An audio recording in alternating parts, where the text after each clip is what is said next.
Hi friends, எல்லோரும் எப்படி இருக்கீங்க? இன்றைக்கி ரொம்ப சூப்பரான ஈவினிங் டைம் ஸ்நாக்ஸ் நான் செய்ய போகிறேன். சுவையான எல்லோருக்கும் பிடிச்சமான வெங்காய போண்டா. அது எப்படி செய்கிறதுன்னு நான் சொல்லித்தரேன். ஃபஸ்ட்டு இந்த வெங்காயத்தை இந்த மாதிரி நம்ம கட் பண்ணி எடுத்துக்கணும். அதில் ஈரமெல்லாம் இருக்கும், அதனால் நான் நல்லா ஒரு டிஷ்யூ பேப்பர் வச்சு தொடச்சி எடுத்து வச்சுருக்கிறேன்.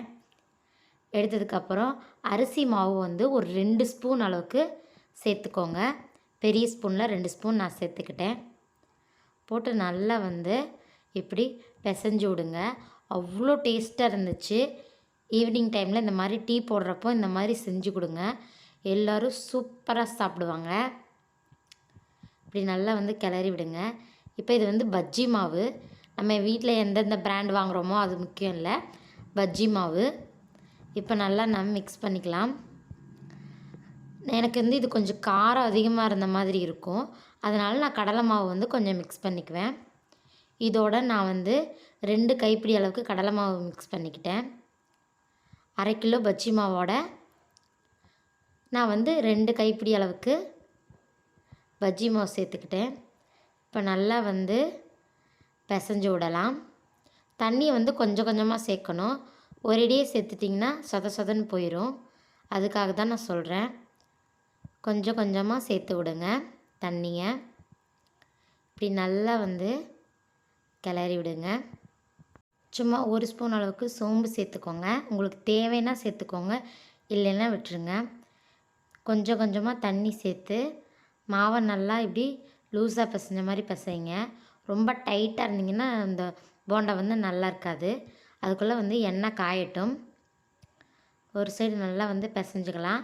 இது எண்ணெய் காயட்டும். அப்போ தான் நம்மளுக்கு அந்த ஹீட்டோடு இருக்கிறப்ப தான் போட்டு எடுக்கிறப்ப நல்லாயிருக்கும். 1 ஸ்பூன் அளவுக்கு எண்ணெய் அதில் விடுங்க, நல்லாயிருக்கும். பாருங்கள் எப்படி இருக்குன்னு பார்த்தீங்களா? இப்படி கையில் எடுத்து லைட்டாக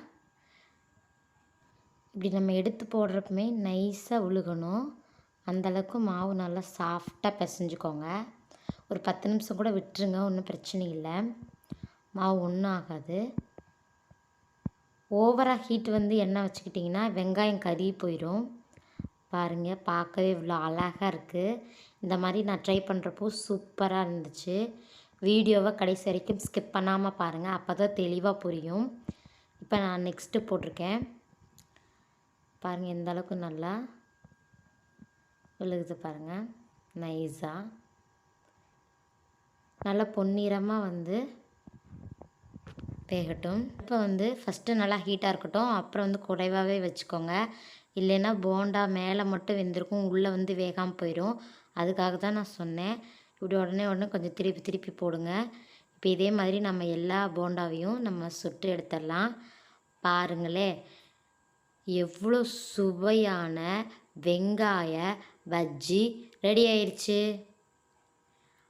ஆனியன் போண்டா உங்களுக்கு பிடிச்ச மாதிரி சூப்பராக நான் செஞ்சுருக்கேன். நீங்கள் இதே மாதிரி உங்கள் வீட்டில் ட்ரை பண்ணி பாருங்கள்.